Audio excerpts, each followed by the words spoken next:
Bonjour à toutes et à tous, bienvenue sur ma chaîne YouTube. Après combien? Un mois d'absence? Je reviens, I am back. Donc aujourd'hui, nous allons faire une vidéo dont le sujet va traiter de la portée des émetteurs récepteurs. Alors oui, vous avez été plusieurs, pas forcément sur la chaîne, mais aussi sur d'autres médias. Vous avez été plusieurs à me demander, si vous prenez par exemple Sotoki, ou celui-là, quel sera, lequel a une meilleure portée, lequel ira plus loin. Bah en fait, j'ai envie de vous dire, tout dépend d'où est-ce que vous allez les utiliser. L'un comme l'autre, si vous l'utilisez dans un terrain dégagé, vous pouvez avoir une très grande distance. Nous en parlerons juste après. Ce sera la partie qui va concerner votre position géographique et dans l'espace. Donc, qu'est-ce qui se passe avec les ondes? Pourquoi il y a de la portée sur vos émetteurs? Alors, il y a des petits coquins qui vont s'amuser à me dire, ouais, si on met la pâtée en watts, ça va aller. Est-ce que vous en êtes sûr de ça? Effectivement, ça va aller loin. Mais jusqu'à où? Bah, on sait pas. Parce que ceux qui vont vous entendre, ils auront peut-être pas autant de watts que vous. Et vous n'allez pas les entendre.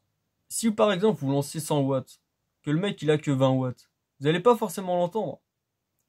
Il y a aussi un autre facteur qui rentre en jeu, c'est l'antenne utilisée.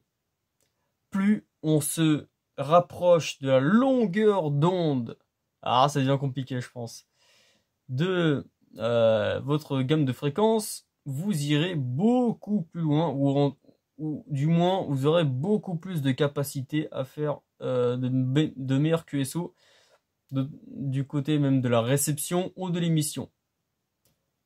Voilà. Donc plus votre antenne est grande et se rapproche de votre longueur d'onde, mieux c'est.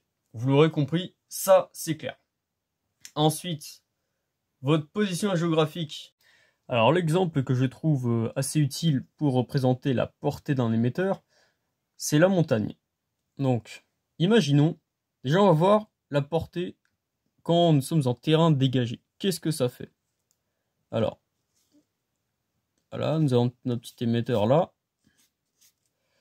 ici, et là. Hop, donc là nous avons deux émetteurs qui émettent d'une montagne à l'autre. Donc, forcément, est-ce que là vous voyez quelque chose qui gêne les ondes? Voilà, les ondes. Bah non, là il n'y a rien qui gêne. Donc, il y aura une liaison assez simple, hein. Ce sera ce sera vraiment très dégagé. Donc vous pourrez en toute tranquillité faire des très bons QSO et avoir une portée assez conséquente. Donc ça, c'est l'équivalent d'un terrain plat dégagé avec deux émetteurs, l'un en face de l'autre. Là, c'est totalement dégagé, hein. On peut prendre l'exemple, par exemple, d'un champ.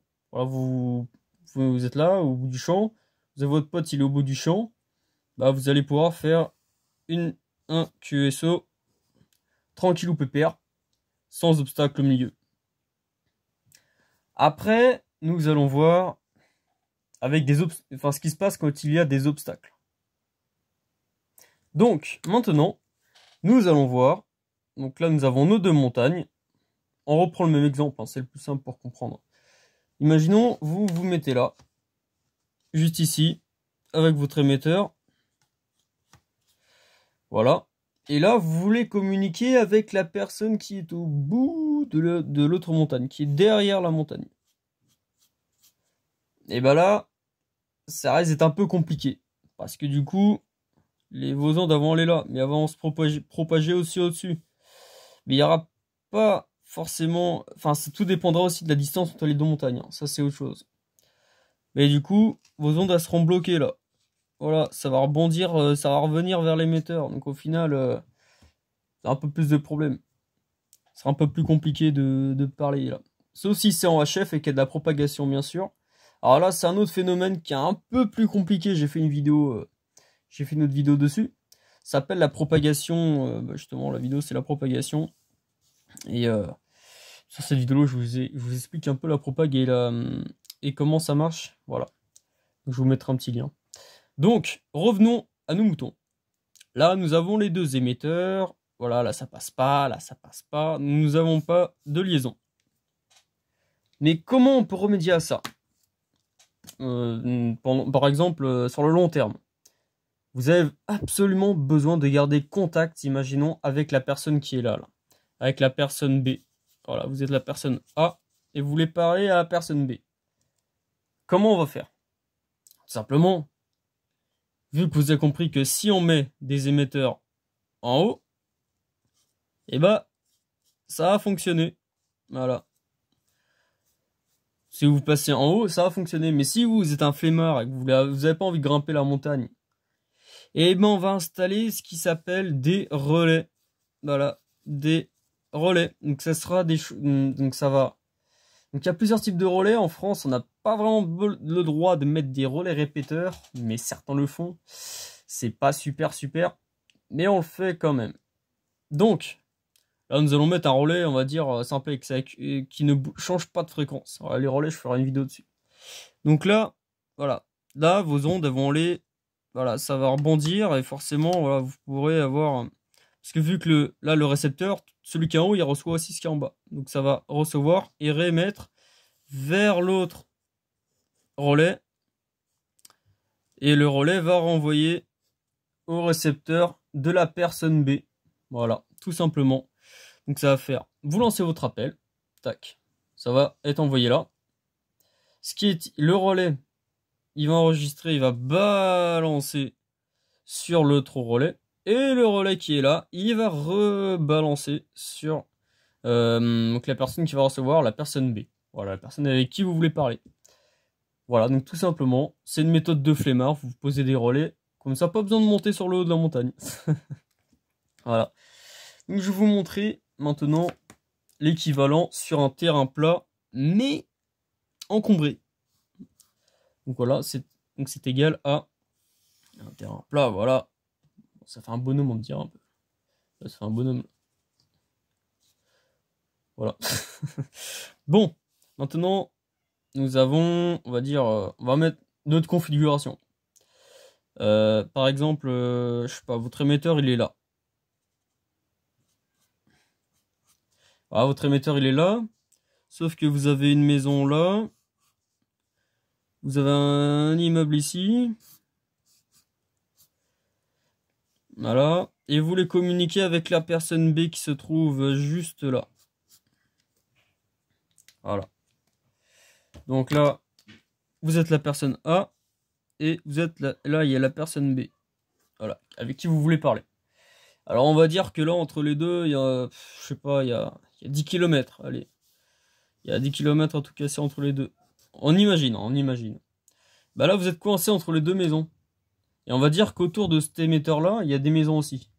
Donc comment est-ce que vous pouvez éventuellement, parce qu'on va dire que vous êtes à pied, éventuellement communiquer avec la personne B? Bah, c'est simple.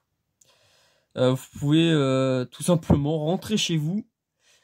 Voilà, c'est la meilleure solution. Quand ça marche pas, on rentre chez nous. Ou pas, hein, vous pouvez essayer d'autres personnes. Mais si vous voulez absolument communiquer avec ces personnes-là et ça marche pas, ça c'est votre maison. Hein, on imagine c'est la maison de la personne A. Voilà. Et là, vous pouvez vous installer l'antenne sur le toit. Car plus l'antenne est haute, vous l'aurez compris avec l'exemple de la montagne, mieux ça marche. Voilà, plus c'est haut, mieux ça marche, c'est-à-dire plus grande couverture. Et voilà. Après aussi, si vous avez des watts derrière, ça marche aussi. Mais il faut aussi que la personne elle ait autant de watts que vous pour pouvoir vous renvoyer le message et que vous puissiez l'entendre. Voilà.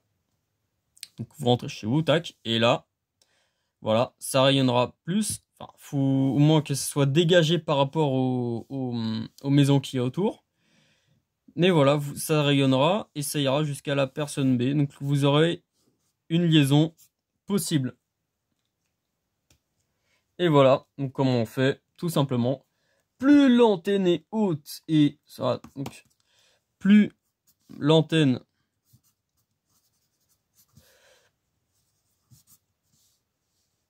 plus l'antenne est haute, plus ça marchera. Donc, plus l'antenne est haute, mieux c'est quoi. Voilà, c'est ça. Plus l'antenne est haute, mieux c'est. Vous l'aurez compris, c'est comme ça que ça marche. Et voilà, donc vous l'aurez compris, la radio c'est simple. C'est vraiment quelque chose de simple. Mais surtout, au niveau de la portée, maintenant vous aurez compris que voilà, ces émetteurs-là, vous pouvez communiquer sur une trentaine de kilomètres, comme vous pouvez aussi communiquer avec ces émetteurs-là sur des portées plus restreintes. Tout dépendra de votre environnement. Si par exemple je suis dans ma maison, il y aura toujours moins de portée que si je suis dehors. Parce que ça fera une cage de Faraday, les ondes vont rester dans la maison, mais certaines passeront. Ça c'est sûr. On pourra toujours faire des contacts dans la maison avec l'antenne à l'intérieur. Mais il y aura toujours moins de portée, c'est pareil, car nous sommes dans une maison, il y a des obstacles. Il y a des murs, il y a des fenêtres. Vous m'achetez votre maison en carton, je sais pas. Peut-être que là ça passera. Mais avec une maison normale, ça réduit vraiment beaucoup la portée de ces machins-là. Donc la portée, vous aurez tout compris. Dites-moi en commentaire si ça vous a servi, si ça vous a instruit. Moi en tout cas ça m'a fait plaisir de vous en parler. Parce que ça fait quand même un bail hein, qu'on n'a pas causé là-dessus sur YouTube. Là. Donc je vous dis 73. Voilà. À bientôt. C'était Thomas. 14 km 78 07. Ciao.